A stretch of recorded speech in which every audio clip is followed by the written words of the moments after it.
differential diagnosis, how you will differentiate the breast examination and breast disease. तर सगळ्यात पहिले congenital abnormality. Amazia congenital absence of breast may very rarely affect one or two cell. खूप कमी प्रमाणात दिसते, पण कधी कधी आपल्याला पेशंट आढळू शकतो. तर एखाद्या वेळेस असं होऊ शकते की मॅस्टेक्टॉमी झालेली आहे आणि तुम्हाला वाटेल की अब्सेन्स आहे, म्हणून history should be taken. It may be associated with absence of sternal portion. स्टर्नमसुद्धा absent, this is congenital anomaly. स्टर्नमसुद्धा अब्सेंट राहू शकते आणि पेक्टोरॅलिस मेजरसुद्धा अब्सेंट राहू शकते.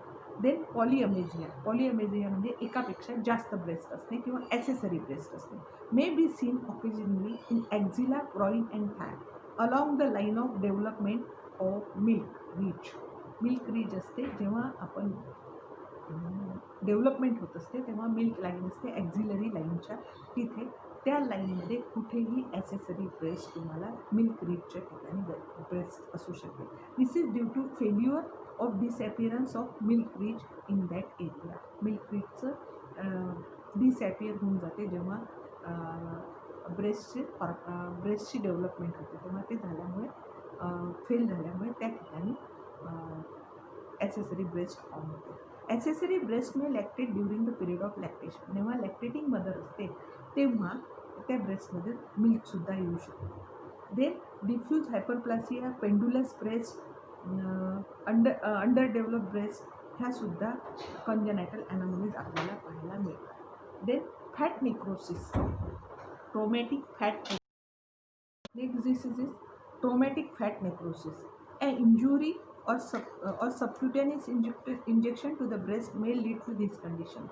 कधी कधी आपण सबक्युटेनियस इंजेक्शन ब्रेस्टमध्ये कशासाठी देतो? एखादा लंप काढायचा आहे, एखाद्या सिबेसिस सिस्ट होऊ शकते ब्रेस्टमध्ये, ती काढायची आहे किंवा फायब्रॉइडिनोमा काढायचा आहे, तेव्हा आपण लोकलमध्ये जेव्हा ऑपरेशन करतो तेव्हा सबक्युटेनियस इंजेक्शन देतो. त्याच्यामुळे काय होतं, त्या निडलमध्ये ट्रोमा होऊ शकतो. हे एक कॉज असू शकते. त्याच्यामुळे जे फॅट टिश्यू असतात ब्रेस्टचे, त्याच्यामुळे त्याच्यामध्ये ट्रोमा होऊन फॅट नेक्रोसिस होऊ शकतो. नेक्स्ट, जर चाइल्ड असेल एखाद्या फिमेलला, ते चाइल्ड एखाद्या वेळेस खेळता खेळता येते आणि ब्रेस्टवर ट्रोमा होतो, किंवा हा ट्रोमा ब्रेस्टला या ढोपरामुळे होणारा trauma is a common condition. तर अशा कंडिशनमध्ये जेव्हा ट्रोमा होतो breast is a very soft and delicate structure आणि निवळ फॅट असतं. त्या फॅटमध्ये ब्लड सप्लाय असतो, ब्लड सप्लाय भरपूर असते, आणि अशा वेळेस ट्रोमा झाला तर त्या ठिकाणी हिमॅटोमा होऊ शकतो. हिमॅटोमा नाही झाला तरी जे फॅट आहे त्या फॅटमुळे ट्रोमामुळे नेक्रोसिस होऊ शकतो. तर तो लंप मग हार्ड फॉर्म होतो. नेक्रोसिस ट्रोमा होऊन जाते आणि त्या ठिकाणी हार्ड लंप फॉर्म होतो. मग अशा वेळेस जेव्हा पेशंट आपल्याकडे येतो तेव्हा आपल्याला तिथं असं पाहायला मिळते की जस्ट ट्रोमा झाल्यावर पेशंट आलं असेल तर ब्रुसिंग और ब्लिश डिस्कलरेशन, म्हणजे मार लागल्यानंतर हिमॅटोमा झाल्यावर जसं काळसर निळसर होते तसं ब्रेस्टमध्ये दिसते. पण काही लेडीज काय करतात, इग्नोर करतात, झाला असेल मार, आंबे हळद लावून देतात, काही लावून देतात, आणि खूप दिवसानंतर तो hard lump just like a malignant ट्युमरसारखा लंप घेऊन पेशंट डॉक्टरकडे येतो की मला लंप झालेला आहे. मग अशा वेळेस कन्फ्युजनमध्ये जातो कोण? फिजिशियन, इफ इट इज मॅलिग्नन्सी और फॅट नेक्रोसिस.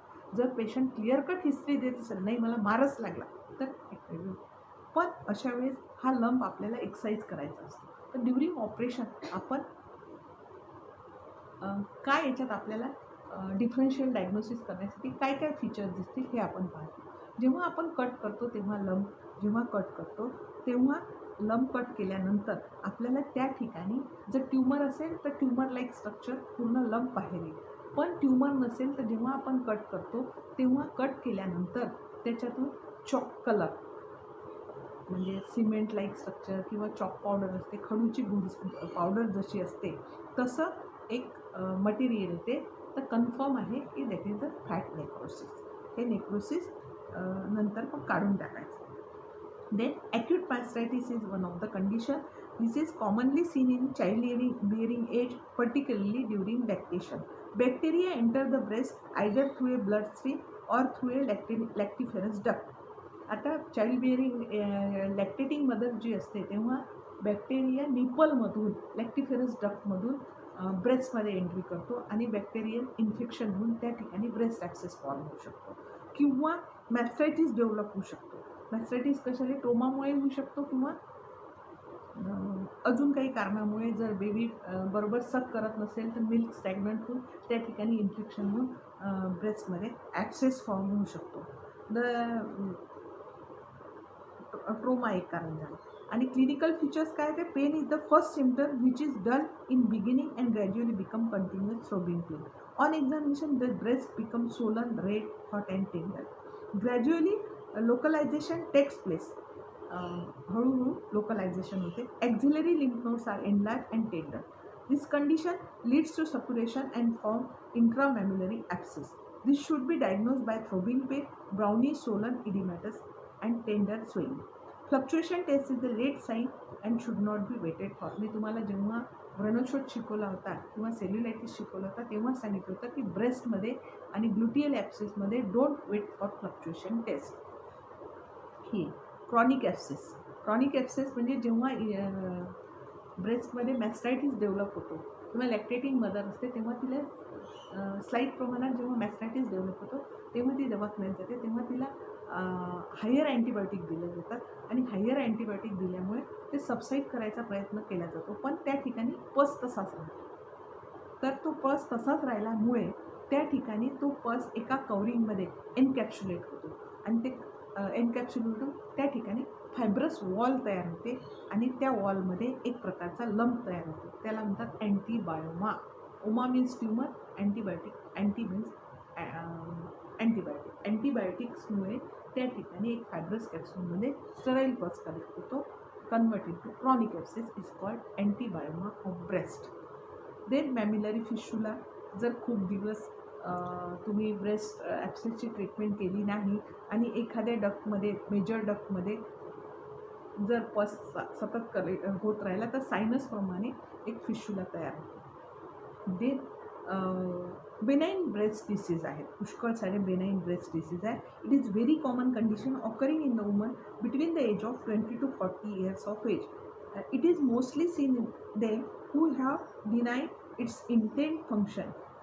म्हणजे इंटेंट फंक्शन म्हणजे जेव्हा बेबी होतात त्या बेबींना ब्रेस्ट फिडिंग करण्यासाठी जे डिनाय करतात किंवा हे जी वुमन आहे तिला कुठलाही चाइल्ड इन्फर्टिलिटी ज्या वुमेनमध्ये आहे त्या वुमेनमध्ये ब्रेस्ट सकिंग न केल्यामुळे हे डिसीजेस आपल्याला पाहायला मिळतात. आणि incident strictly falls after menopause. मेनोपॉजमध्ये नंतर हे आपल्याला लक्षणं पाहायला मिळतात. For example fibroadenosis, chronic mastitis, fibrocystic disease, cystic hyperplasia, benign mammillary dysplasia, cystic mastopathy etcetera.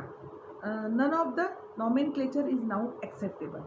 These actually describe the histological features of breast. Biopsies of the disease such as fibrosis, epithelial hyperplasia, adenosis, microcyst formation and lymphocytes infiltration. These changes are quite non-specific and have been noticed even in breast without any complaint.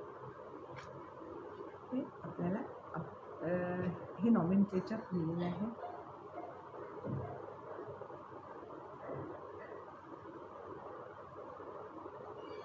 त्याच्यानंतर आपल्याला पाहायचं आहे solitary cyst in the breast.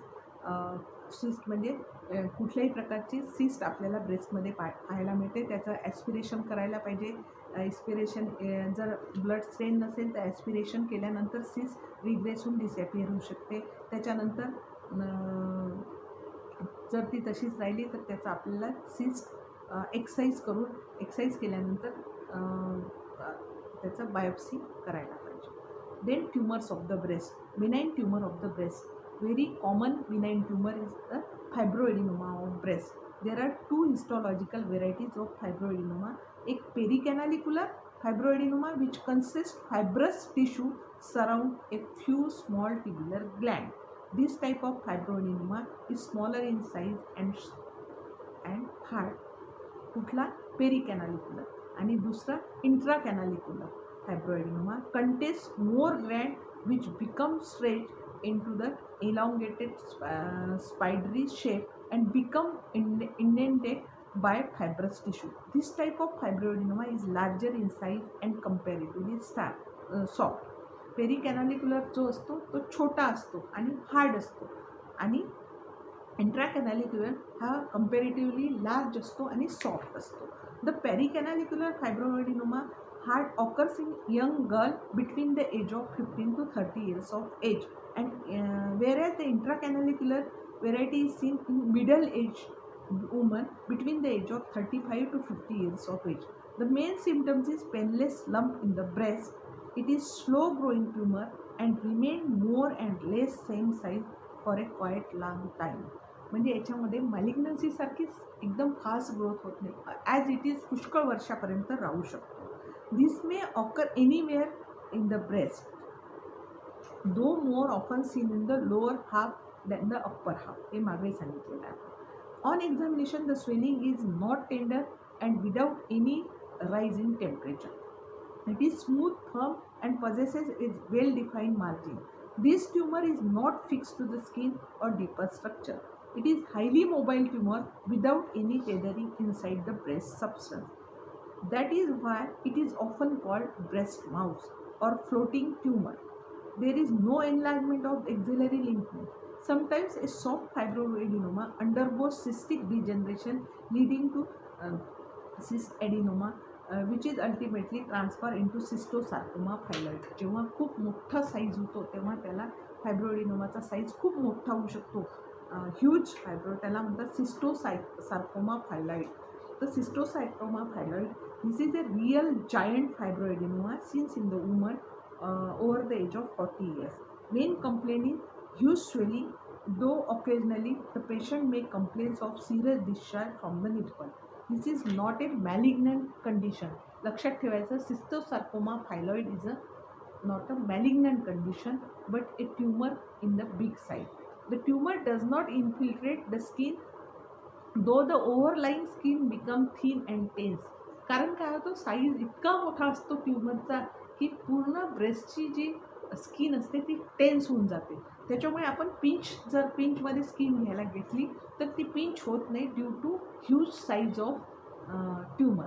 The subcutaneous veins become prominent. मी सांगितलं आहे कुठलाही sarcoma असतो त्या सार्कोमाला हायली वेन्स ज्या असतात त्या हायली डायलेटेड असतात. खूप हायली ब्लड सप्लाय होतो, त्याच्यामुळे ज्या वेन्स असतात त्या खूप डायलेटेड असतात. डायलेटेड म्हणजे just like a finger dilatation.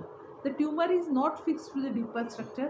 The axillary lymph nodes become rarely enlarge only secondary to infection. जर सिस्टोसार्कोमा फायलॉइडमध्ये इन्फेक्शन जर झालं तरच त्या एनलार्ज होतात. अदरवाईज सार्कोमामध्ये सिस्टोसार्कोमा फायलॉइडमध्ये axillary lymph nodes are not enlarge.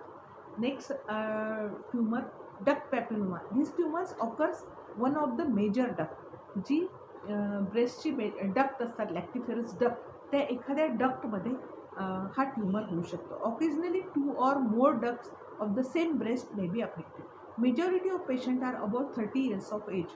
Bloody discharge from the nipple is the main symptoms of duct papilloma. सगळ्यात main जेव्हाही ब्रेस्टमधून ब्लड येते, निप्पलमधून ब्लड डिस्चार्ज आहे, कन्सिडर ॲज ए डक्ट पॅपिलोमा.